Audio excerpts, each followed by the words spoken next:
नमस्कार, मैं श्वेता आपका के लाइव न्यूज में स्वागत करती हूं। तो चलिए शुरुआत करते हैं आज की बड़ी और प्रमुख खबर से। 2024 में लौटे तो क्यों नेहरू से भी बड़ी होगी पीएम नरेंद्र मोदी की सफलता, ये 3 वजह हैं। लोकसभा चुनाव 2024 की तारीखों का ऐलान हो चुका है। नई सरकार अब किसकी होगी, 4 जून को ये पता चल जाएगा। ज्यादातर सर्वे में पीएम नरेंद्र मोदी के नेतृत्व वाली एनडीए सरकार की वापसी की भविष्यवाणी की गई है।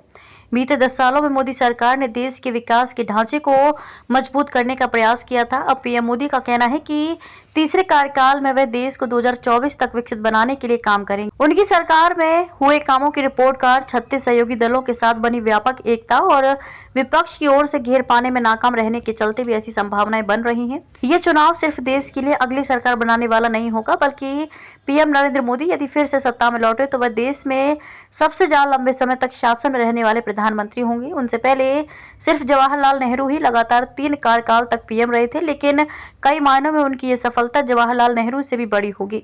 इसके 3 कारण हैं। जवाहरलाल नेहरू एक एलीट बैकग्राउंड के नेता थे। उनके पिता मोतीलाल नेहरू अपने दौर के देश के सबसे नामी वकीलों में से एक थे और कांग्रेस के अध्यक्ष भी रहे थे। उन्हें महात्मा गांधी का भी भरोसा हासिल था। तीसरी और सबसे अहम बात यह है कि आजादी के बाद करीब 2 दशकों तक कांग्रेस की ही देश में धाक रही थी।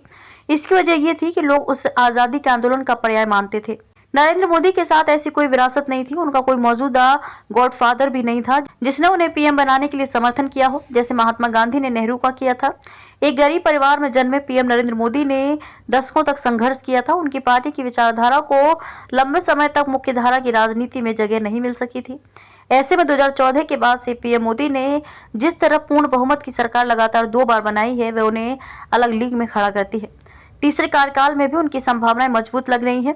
वे भाजपा के लिए भी स्वर्णिम काल सरीका है। इस बार तो पीएम मोदी लगातार एनडीए के 400 पार पहुंचने का नारा दे रहे हैं। वे जिस तरह जेडीयू, बीजेडी, अकाली दल जैसे दलों को साथ लाने की कोशिश में है, उसे देखते हुए ये अनुमान और मजबूती से लगाया जा रहा है कि एनडीए 400 सीटें पा जाएगा। खबरों में अब तक के लिए बस इतना ही। फिर होगी आपसे मुलाकात ऐसी किसी बड़ी और खास खबर के साथ। तब तक के लिए नमस्कार और देखते रहिए के लाइव न्यूज।